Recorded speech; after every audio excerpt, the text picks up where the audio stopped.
Udah lebat guys. Mana itu aja beli. Ya malap ya nih bayuk. Ya gak?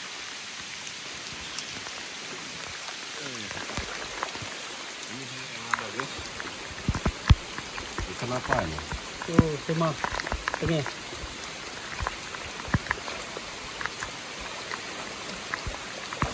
Tuh. Cari sawah besar saja nih ya.